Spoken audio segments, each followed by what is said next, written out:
Students, welcome to middle education. तो students, कल आपका हिंदी का क्लास 9th का पेपर है और उसी का ये एक मॉडल पेपर है हिंदी सब्जेक्ट का। और इसमें आपको कुछ बहुत इम्पॉर्टेंट क्वेश्चंस हैं जो आप देख लीजिए और ये पूरा पेपर अच्छे से आप लोग पढ़ लीजिएगा। मैं क्वेश्चन और उसके बाद आपको उनके आंसर बताने वाली हूँ।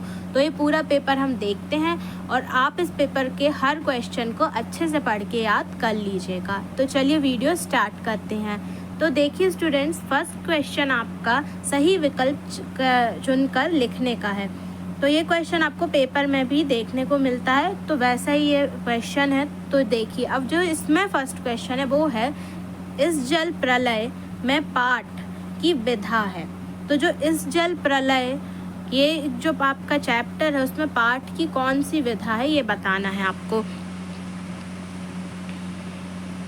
तो इसमें जो आपकी विधा है वो है रिपोतासज, तो इसका बा आपका करेक्ट हो जाएगा। उसके बाद है कबीर की भाषा है, तो इसमें आपका आ करेक्ट हो जाएगा, साधु कड़ी।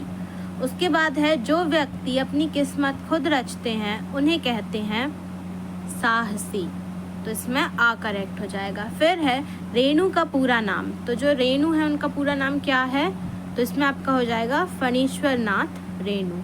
उसके बाद है कारक के प्रकार हैं, तो कारक के कितने प्रकार हैं, तो कारक के 8 प्रकार हैं। तो जो ऑप्शन दा है वो इसमें करेक्ट हो जाएगा। उसके बाद क्वेश्चन है धरती का विलोम शब्द होगा, तो इनमें से धरती का विलोम शब्द, तो इसमें जो ऑप्शन सा है उसको आप लोग करेक्ट कर लीजिएगा। ऑप्शन सा इसमें सही होगा और जो होगा आकाश। तो चलिए, ये सही विकल्प हो गए हैं। अब रिक्त स्थान पर आते हैं। तो पहला रिक्त स्थान है अंतरिक्ष यात्री की उम्र खाली स्थान वर्ष से अधिक माही होनी चाहिए, तो इसमें आपका हो जाएगा 30। उसके बाद है कांजी हाउस में हाजिरी लेने खाली स्थान आया था, कौन आया था, चौकीदार आया था। उसके बाद है स्वयं की कहानी खाली स्थान कहलाती है, तो स्वयं की कहानी आत्मकथा कहलाती है।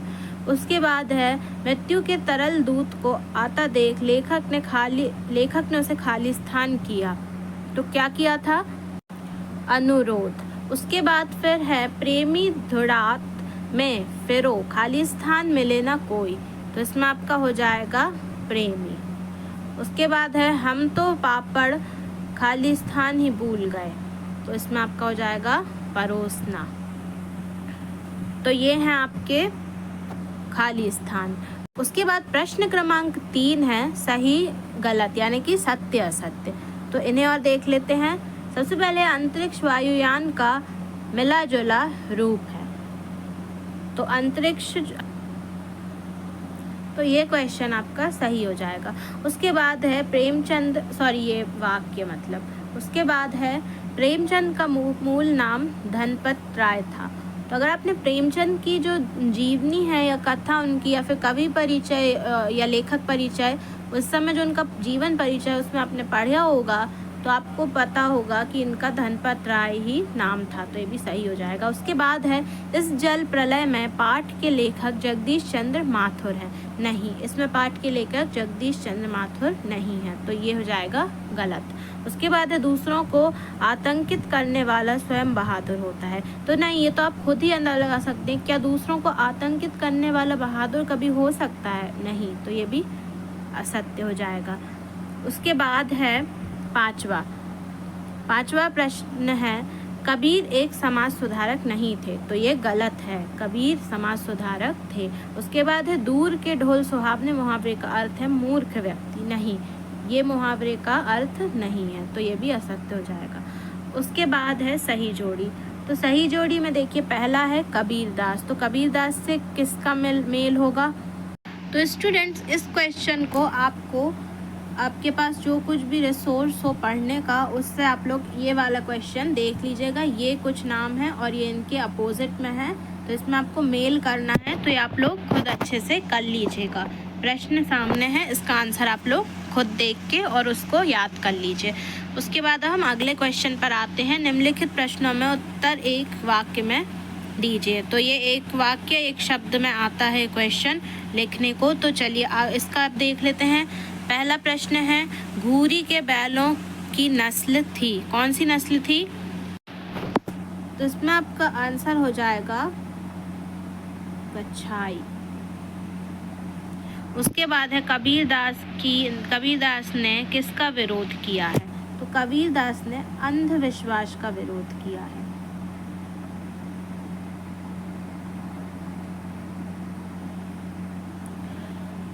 उसके बाद है आपका, इस जल प्रलय में नामक पाठ में बाढ़ को क्या कहा गया है? तो बाढ़ को कहा गया है मृत्यु का दूत।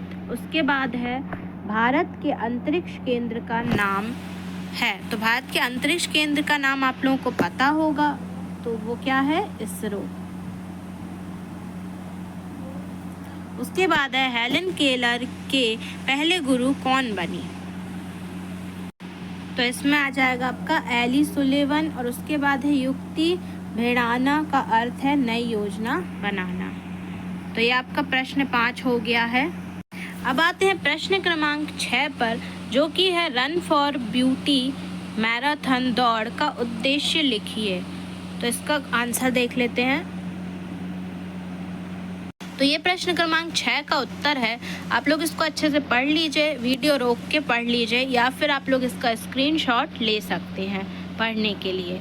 तो क्या है उत्तर? इस प्रकार का आयोजन भारतीयों में एक भारत श्रेष्ठ भारत की भावना को जागृत करने के उद्देश्य से किया गया है। उन्होंने कहा है कि यह सुनिश्चित करना ज़रूरी है कि हम एकजुट रहें, क्योंकि एकता ही हमारी सबसे बड़ी ताकत है। ऐसे आयोजन हमें प्रेरित करते हैं कि हम सभी मिलकर एक मजबूत और समृद्ध राष्ट्र के निर्माण में योगदान दें।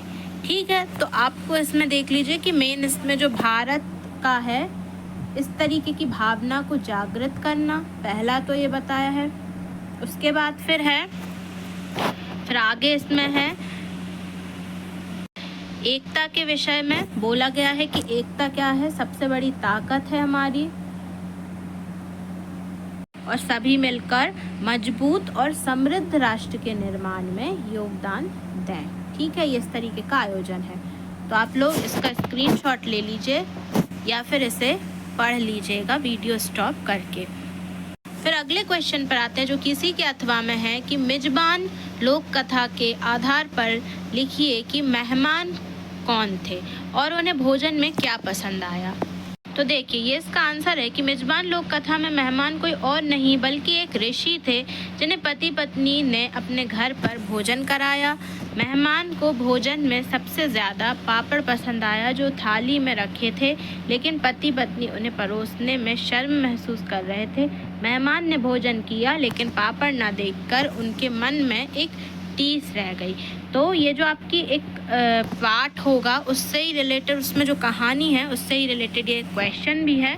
तो आप लोग ने अगर वो अच्छे से पढ़ा है तो आप लोग इसका आंसर दे सकते हैं। तो कौन थे? सबसे पहले तो ऋषि थे, और उनको खाने में क्या पसंद आ गया था? पापड़ बहुत पसंद आया था, और पापड़ ही जो पति पत्नी थे वो परोसना भूल गए थे। तो ये आंसर है इसका। उसके बाद नेक्स्ट क्वेश्चन है, विशेषण किसे कहते हैं? उदाहरण देकर समझाइए। तो ये है विशेषण, यानी कि इसको इंग्लिश में बोलते हैं एडजेक्टिव। तो जो विशेषण है वो क्या है? विशेषण वे शब्द हैं जो संज्ञा, नाउन या सर्वनाम, प्रोनाउन की विशेषता बताते हैं। दूसरे शब्दों में विशेषण किसी व्यक्ति, वस्तु, स्थान या भाव के गुण, दोष, रंग, आकार, संख्या आदि के बारे में बताते हैं। तो सबसे पहले इसकी मेन परिभाषा यही है कि जो संज्ञा और सर्वनाम की विशेषता बताए वही विशेषण कहलाता है। और दूसरे शब्दों में अगर आप इसको एक और उसमें लिखना चाहें तो विशेषण किसी व्यक्ति, वस्तु, स्थान या भाव, गुण, दोष, रंग, मतलब बहुत सारी चीज़ें हैं, संख्या आदि के बारे में भी बताते हैं। आते हैं प्रश्न क्रमांक जो 7 है उसी के अथवा में, विशेष्य किसे कहते हैं? उदाहरण देकर समझाइए। सॉरी स्टूडेंट्स, पहले आप लोग विशेषण के भी उदाहरण देख लीजिए। तो उदाहरण में क्या है? काला। सबसे पहले तो कुत्ता, यहाँ काला शब्द कुत्ता संज्ञा की विशेषता बताता रहा है, उसका रंग बता रहा है। तो देखिए, जो कुत्ता है वो संज्ञा है और जो काला है वो क्या हो गया, विशेषण हो गया, जो कि कुत्ते की विशेषता बता रहे कि उसका रंग जो है वो काला है।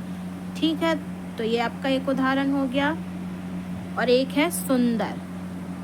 तो सुंदर क्या है, देखिए फूल सुंदर, तो जो फूल है वो संज्ञा है और सुंदर इसकी क्या है, विशेषता है। तो सुंदर क्या हो गया, विशेषण हो गया, क्योंकि संज्ञा की विशेषता सुंदर है और विशेषता बताया, तो जो विशेषण है वो सुंदर हो गया है।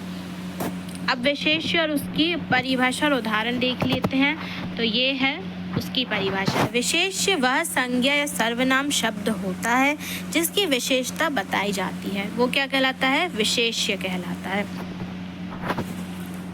विशेष्य वह संज्ञा या सर्वनाम शब्द है जिसकी विशेषता बताई जाती है। विशेषण वह शब्द हैं जो किसी विशेष्य की विशेषता बताते हैं, यानी उसकी अच्छाई या बुराई बताते हैं। उदाहरण के लिए काला घोड़ा वाक्य में काला विशेषण है और घोड़ा विशेष्य है। तो देखिए इसकी विशेषता क्या है, काला मतलब विशेषण काला हो गया और घोड़ा जो है वो विशेष्य हो गया, क्योंकि घोड़े की विशेषता बताई जा रही है। तो जैसे कि वहाँ पर काला कुत्ता था तो कुत्ता विशेष्य हो जाएगा। तो उदाहरण के लिए देखिए काला घोड़ा, यहाँ काला विशेषण है क्योंकि यह घोड़े के रंग की विशेषता बता रहा है। उसके बाद घोड़ा विशेष्य है क्योंकि यह वह संज्ञा है, शब्द है जिसकी विशेषता बताई जाती है। यानी कि आप लोग इस प्रकार समझ सकते हैं कि जिस संज्ञा शब्द की विशेषता बताई जा रही है वही विशेष्य हो जाता है, क्योंकि उसकी विशेषता बताई जा रही है। उसके बाद है लंबा आदमी, ये एक और उदाहरण है। तो इसमें भी ऐसा ही है कि यहाँ लंबा जो है वो विशेषण है क्योंकि यह आदमी की लंबाई की विशेषता बता रहा है और आदमी हो गया विशेष्य। तो ये आपका हो गया है ये वाला क्वेश्चन भी। चलिए अब अगले क्वेश्चन पर आते हैं। चलिए फिर है अंतरिक्ष यात्री कौन होते हैं और उनकी उम्र क्या होनी चाहिए। अब अगर आप लोगों को याद हो तो फिल इन द ब्लैंक्स में भी ये वाला क्वेश्चन देखने को मिला था। तो देखिए ये है इसका आंसर 8th वाले क्वेश्चन का। तो आप लोग इसका स्क्रीनशॉट ले लीजिए। तो देखिए यहाँ पे पहले अंतरिक्ष यात्री कौन होते हैं उनके बारे में बताया गया है और उसके बाद उनकी एज के बारे में बताया गया है। तो ये आप लोग अच्छे से पढ़ के याद कर लीजिएगा। इसके आगे भी है, ये पूरा आप लोग अच्छे से पढ़ लीजिए। अब 8th के अथवा में आते हैं। तो वो क्वेश्चन है कांजी हाउस में कैद पशुओं की हाजिरी क्यों ली जाती थी। तो इसका जो आंसर है वो देखिए आपको सामने स्क्रीन पर दिख रहा होगा। आंसर क्या है, कांजी हाउस में कैद पशुओं की हाजिरी इसलिए ली जाती थी ताकि यह सुनिश्चित हो सके कि सभी पशु सुरक्षित हैं, उनमें से कोई भाग ना जाए और किसी की मौत ना हो गई हो। इससे पशुओं की सही संख्या का पता चलता था और उन्हें ठीक से संभालने में मदद मिलती थी। तो सीधी सी बात है क्यों ली जाती थी, क्योंकि उनको ये चीज़ सुनिश्चित करना रहती थी कि वो सुरक्षित हैं, कोई भाग तो नहीं गया, मतलब जितनी संख्या है उतनी है कि नहीं है। ठीक है, तो इसलिए इन्हीं सब के कारण वहाँ पर ये ली जाती थी संख्या। चलिए तो अब हम आते हैं नेक्स्ट क्वेश्चन पर, जो कि है क्वेश्चन नंबर 9th। कारक किसे कहते हैं, कारक के कितने भेद होते हैं। तो जो कारक है, कारक क्या है, कारक संज्ञा या सर्वनाम का वह रूप है। कारक क्या है, कारक संज्ञा या सर्वनाम का वह रूप है जो वाक्य में उसके अन्य शब्दों विशेषकर क्रिया से संबंध को बताता है। कारक के 8 भेद होते हैं, कर्ता, कर्म, करण, संप्रदान, अपादान, संबंध, अधिकरण और संबोधन। कारक, प्रत्येक कारक की अपनी विभक्ति या परसर्ग चिन्ह होता है जो वाक्य में उस कारक की पहचान करता है। तो ये इसका आंसर है। और आप लोगों को ये 8 भेद जो कि अभी यहाँ पर हाईलाइटेड भी हैं ये याद होने चाहिए, ये इम्पोर्टेंट भी रहते हैं। तो ये आप लोग अच्छे से याद कर लीजिएगा। उसके बाद है निम्नलिखित वाक्यों में उचित विराम चिन्ह का प्रयोग कर पुनः लिखिए।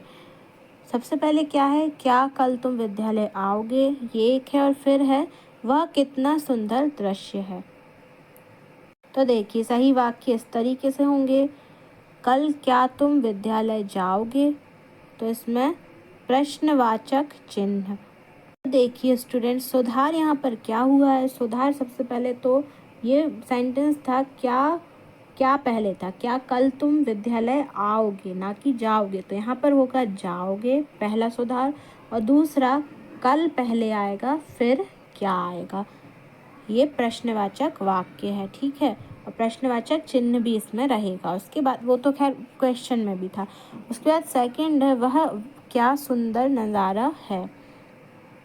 तो वह क्या सुंदर नज़ारा है, और इसमें विस्मयादिबोधक चिन्ह का उपयोग होना है, जो उसमें नहीं हुआ था। चलिए अब नेक्स्ट क्वेश्चन पर आते हैं। तो नेक्स्ट क्वेश्चन है क्वेश्चन नंबर 10th। तत्सम शब्द की परिभाषा उदाहरण सहित लिखिए, और फिर उसके ही अथवा में है तद्भव शब्द की परिभाषा उदाहरण सहित लिखिए। तो आपने तत्सम और तद्भव दोनों ही पढ़े होंगे, अब इनकी परिभाषा, इनके उदाहरण भी देख लीजिए। तो सबसे पहले है तत्सम शब्द। तो तत्सम शब्द की परिभाषा क्या है। तत्सम शब्द संस्कृत भाषा के दो शब्दों तत् धन सम से मिलकर बना है। तत् का अर्थ है उसके तथा सम का अर्थ है समान। तो ये क्या हो जाएगा, उसके समान, अर्थात ज्यों का त्यों। जिन शब्दों को संस्कृत में बिना किसी परिवर्तन के लिया जाता है उन्हें तत्सम शब्द कहते हैं। तो क्या कहते हैं, किनको कहते हैं, जिन शब्दों को संस्कृत से बिना किसी परिवर्तन के या अपनी हिंदी भाषा में प्रयोग किया जाता है पर उनमें कोई भी परिवर्तन नहीं किया जाता उन शब्दों में, उनको कौन से, वो संस्कृत के शब्द क्या कहलाते हैं, तत्सम शब्द कहलाते हैं। इसलिए इसमें देखिए इसका जो नाम है उसके नाम में ही उसकी परिभाषा छिपी है, तत् धन सम, यानी कि ज्यों का त्यों या उसके समान, ठीक है। तो ये इसकी परिभाषा हो गई, और उसके बाद इसके उदाहरण। तो उदाहरण अब भी देखते हैं। पहले आप लोग तद्भव शब्द की परिभाषा और समझ लीजिए। तो वो क्या है, तद्भव शब्द संस्कृत के शब्दों का ही बदला हुआ रूप है जो हिंदी भाषा में प्रयोग होता है, यानी कि जो संस्कृत में है उनको बदल दिया जाता है और फिर उनका प्रयोग हिंदी भाषा में किया जाता है, वो तद्भव शब्द हैं। तो ये देखिए उदाहरण है। तो ये वाले जो उदाहरण हैं ये संस्कृत वाले, ये आपको तत्सम शब्द के उदाहरण हैं, और ये तद्भव शब्द के। तो आग सूरज, ये अग्नि से आग हो गया, तद्भव सूर्य से सूरज हो गया, ये तद्भव हैं, और अग्नि और सूर्य तत्सम शब्द के उदाहरण हैं। तो स्टूडेंट्स अभी मैंने आपको 10th क्वेश्चन तक के क्वेश्चन बताए हैं। इसके आगे का जो पार्ट सेकंड आएगा उसमें आपको आगे के सारे क्वेश्चन और उनके आंसर देखने को मिलेंगे। आप लोग जब तक इनको अच्छे से पढ़कर याद कर लीजिएगा। तो अगर आपको वीडियो अच्छा लगा हो तो प्लीज़ वीडियो को लाइक करिएगा और चैनल को सब्सक्राइब कर दीजिएगा, और कमेंट करके बताइएगा कि आपको क्वेश्चन में कोई दिक्कत तो नहीं आ रही है। Thank you for watching this video.